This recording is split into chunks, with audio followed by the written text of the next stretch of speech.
তো বন্ধুরা, আজকে নিয়ে এসেছি আপনাদের সকলের জন্য ভাপা দইয়ের রেসিপি।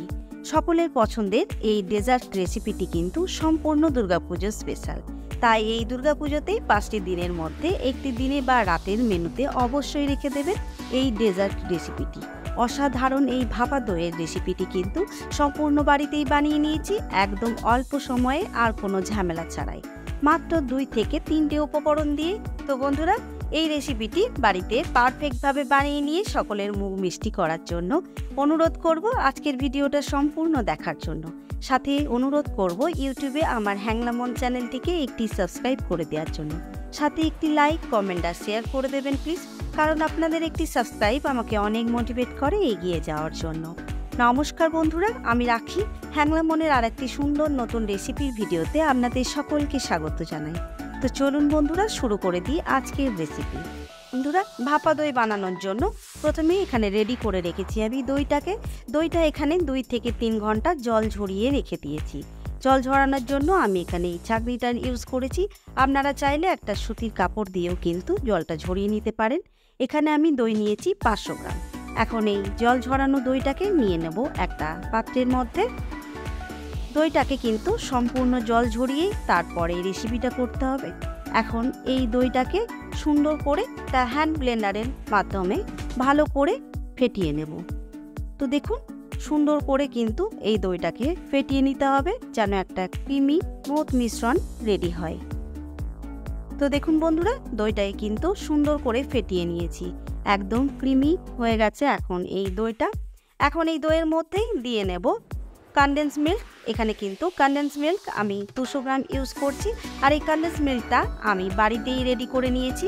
তাই আপনাদেরকেও অনুরোধ করব ইউটিউবে হ্যাংলামন চ্যানেলে গেলেই কিন্তু আপনারাও ওখানে খুব সুন্দরভাবে আর খুব সহজভাবেই দুটো উপকরণ দিয়েই এই কনডেন্স মিল্কের রেসিপির ভিডিওটি পেয়ে যাবেন। আর বাড়িতেই খুব সহজে এই কনডেন্স মিল্ক রেডি করে নিতে পারবেন বাজারের থেকে অনেক অল্প খরচায়।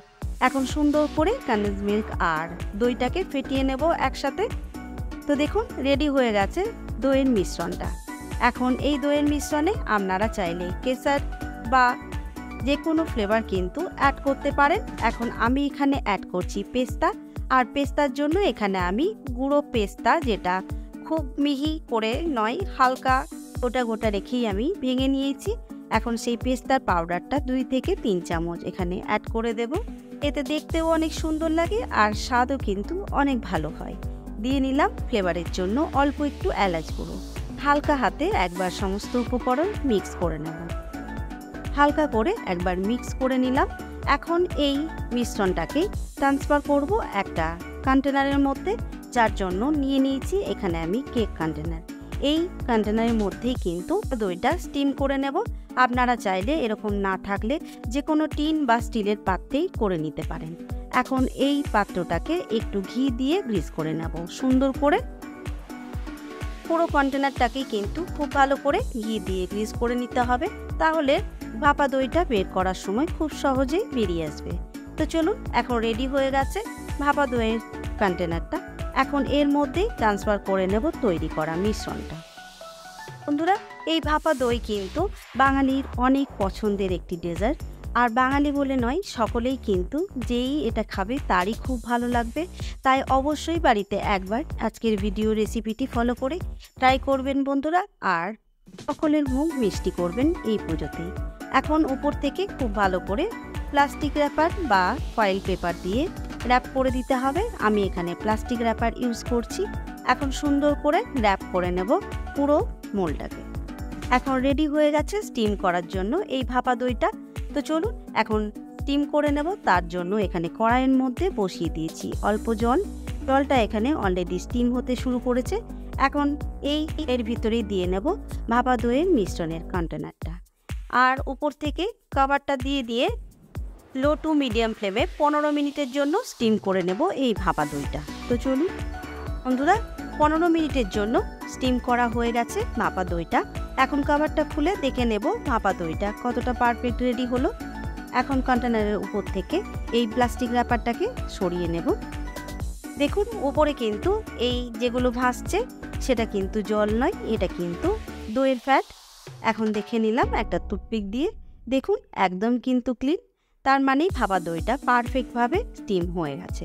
এখন গ্যাসের ফ্লেমটা অফ করে দিয়ে ভাপা দইয়ের কন্টেনারটা বাইরে বের করে নিয়ে সম্পূর্ণ ঠান্ডা করে নেওয়ার পর 1 ঘন্টার জন্য ফ্রিজের মধ্যে ঠান্ডা করে নিয়েই কিন্তু মোল্ড থেকে বের করে নেব ভাপা দইটা।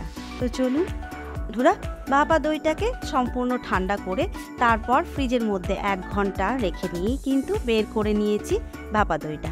এখন কিন্তু সম্পূর্ণভাবে রেডি। এখন এই ভাপা দইটাকে একটা প্লেটের মধ্যে বের করে নেব।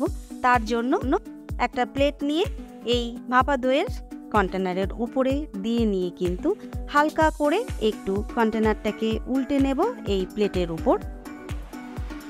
ঠিক এইভাবে এখন খুব সাবধানে কন্টেনারটাকে তুলে নেব প্লেট থেকে।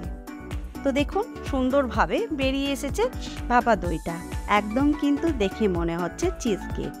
অসাধারণ এই ভাপা দই কিন্তু পারফেক্ট রেডি হয়ে গেছে। এখন সুন্দর করে গার্নিশিং করে তারপরই সার্ভ করে নেব সকলের মুখ মিষ্টি করার জন্য। উপরে গার্নিশিং করার জন্য আমি এখানে পেস্তাই ব্যবহার করছি। পেস্তার পাউডার দিয়ে সুন্দর করে একটু সাজিয়ে নিচ্ছি। তো বন্ধুরা, অবশ্যই কিন্তু আজকের রেসিপি আর ভিডিও ফলো করে বাড়িতে ট্রাই করবেন, আর অবশ্যই ট্রাই করে কিন্তু কমেন্ট করে জানাবেন খারাপ লাগলে। আর বন্ধুরা, আজকের ভিডিওটি যদি আপনারা ফেসবুক পেজ থেকে দেখেন তাহলে প্লিজ বন্ধুরা আমার ফেসবুক পেজটিকে ফলো করবেন আর একটি লাইক করে দেবেন। আর আপনাদের বলে রাখি বন্ধুরা, আপনারা চাইলে আমার ইনস্টাগ্রাম চ্যানেলটিকেও ফলো করে রাখতে পারেন, কারণ সমস্ত নিউ রেসিপির ভিডিওর ফার্স্ট আপডেট কিন্তু সেখানেই পেয়ে যাবেন। কতটা সুন্দর হয়েছে দেখুন বন্ধুরা, আর এর টেস্ট কিন্তু বাড়িতে বানালেই বুঝতে পারবেন, অসাধারণ। তো বন্ধুরা, সকলকে জানাই অসংখ্য ধন্যবাদ আজকের ভিডিওটা সম্পূর্ণ দেখার জন্য। তো চলুন বন্ধুরা, আজকের ভিডিওটি এখানেই শেষ করছি। সকলে ভালো থাকবেন, সুস্থ থাকবেন, সাবধানে থাকবেন। দেখা হবে খুব তাড়াতাড়ি হ্যাংলা মনের আরেকটা সুন্দর নতুন রেসিপির ভিডিও নিয়ে।